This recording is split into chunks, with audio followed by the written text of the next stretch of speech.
We actually started on the 17th and 18th of August up in the White Mountains by Greer. We have about another 10 days to get to our property in Florence. So we've been on the trail since August.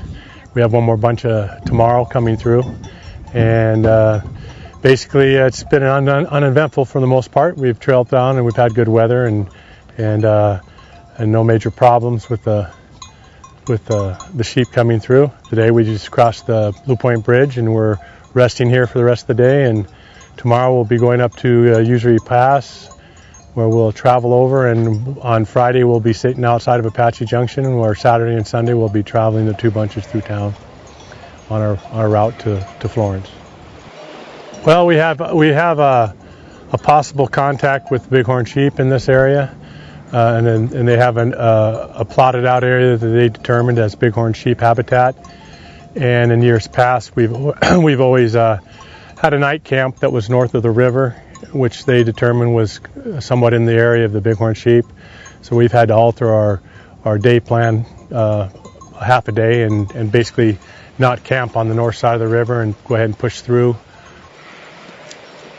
Our concern has been that the sheep driveway is conducted in a fashion that is considerably more detrimental to the needs of wild bighorn sheep than it needs to be.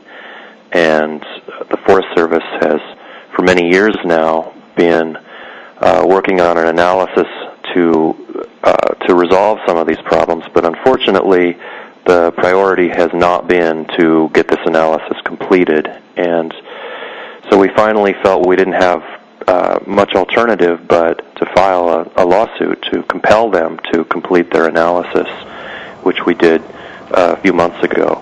Since then, the Forest Service has compromised to some degree and changed the route that the sheep are taking, and has also changed the places that sheep will bed down.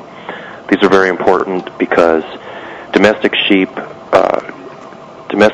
can infect, and in fact have in many cases, infected wild bighorn sheep with a respiratory disease that unfortunately is a very virulent disease that can take out an entire herd of wild bighorn sheep, and has done so historically. So it's very important to keep domestic sheep separated from wild bighorn sheep. It's an ongoing battle all the time. We've been doing this since the 1900s. The family and other sheep organizations have gone by the wayside, but my father-in-law's family has ran the sheep for quite a few years. We still run the trail. It's a viable piece of equipment we have to have for our trail in this area, because it's a time involved that traveling from the mountains down to here, the sheep are nonchalantly coming down the mountain, taking their time.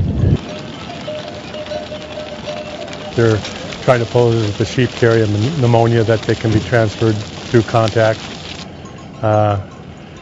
But that's some of the cases they have against the bighorn sheep. But most of those cases are all in contact where the sheep actually graze. They actually graze side by side with the bighorn, and we actually trail. Like I said, we trail through an area of a couple mile span for a matter of 30 minutes.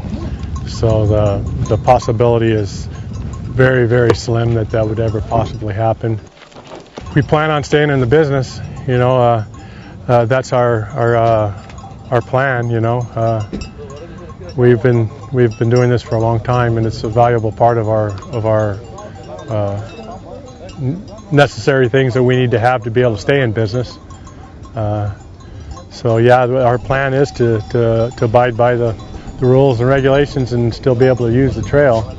This is a dying art, as one would, I guess, would call it. I mean, it's something that's it's becoming more and more obstacles in our way all the time. So.